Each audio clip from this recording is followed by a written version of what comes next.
Have you ever been on a hike out in the woods or just around town?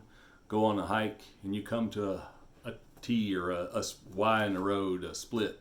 Something one way looks nice and pleasing and it's paved, easy way to go. The other way is gravelly, it's got washed out a little bit here, there, and yonder.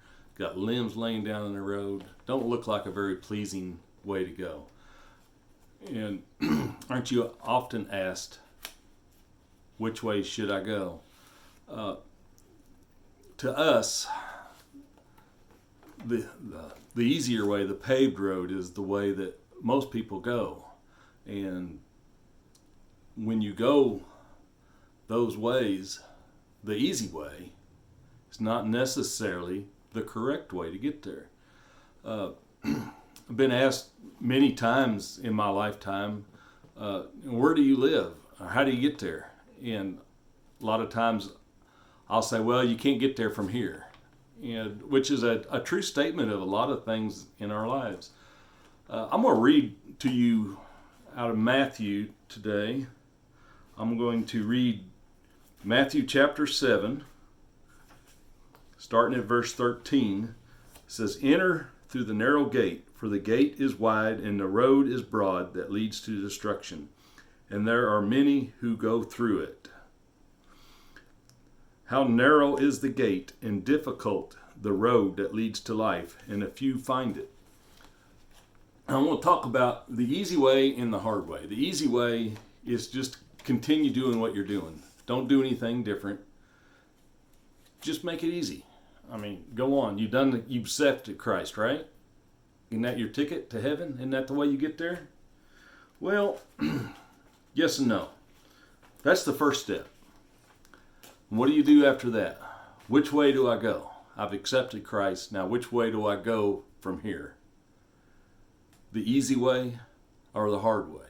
The easy way is to sit back, go to church, sit there, listen to the sermons, and not do anything about it. The hard way is to do what? We've got to step out in faith, right? So step out in faith. What does that mean, to step out in faith? Well, you have to do something. You have to take a step, right? That means you have to move. You have to go and do something. And that is work.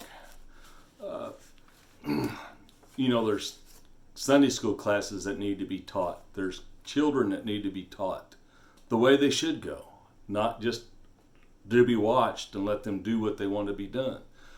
They should be taught the way they should go. And I'm going to put my Bible down for just a second here. The children out here today, a lot of times, have just been left to run and do whatever they please.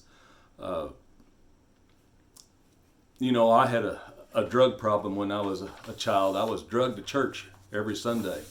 And it come to that point, I accepted Christ, but I still had to be drugged to church every Sunday. I didn't know which way to go. Just because I accepted Christ didn't mean that was the end of my life. Christ now has become my father. He's become my brother. He's become everything to me, and you can't do anything without him.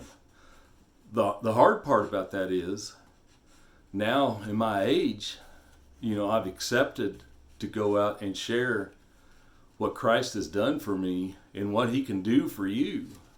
I have, accepted that responsibility to go out and preach the gospel to others. And the hard way is to go and do that. And I'm not saying preaching is what's for everybody, but we should go and teach what God has given us, what he has showed us, what he has taught us. We should go teach others. That's the hard way. The easy way is to sit in a chair and never move. The hard way is to go out and share with others what he has done for us. I'm also going to read a passage in James. James chapter 2, verses 14 through 17. I'm going to read real quick and then I'm going to finish up. It says, "What good is it, my brothers, if someone says he has faith but does not have works? Can his faith save him? If a brother or a sister without clothes and lacks daily food, and one of you says to them, 'Go in peace, keep warm and eat well,' but you don't give them what the body needs, what good is it? In the same way, if it doesn't have works, in the same way, faith, if it does not have works, is dead by itself." Faith.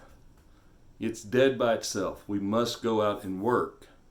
We cannot do anything without faith. We have faith that we can do it, and that's what we need to go out and do. Thank you.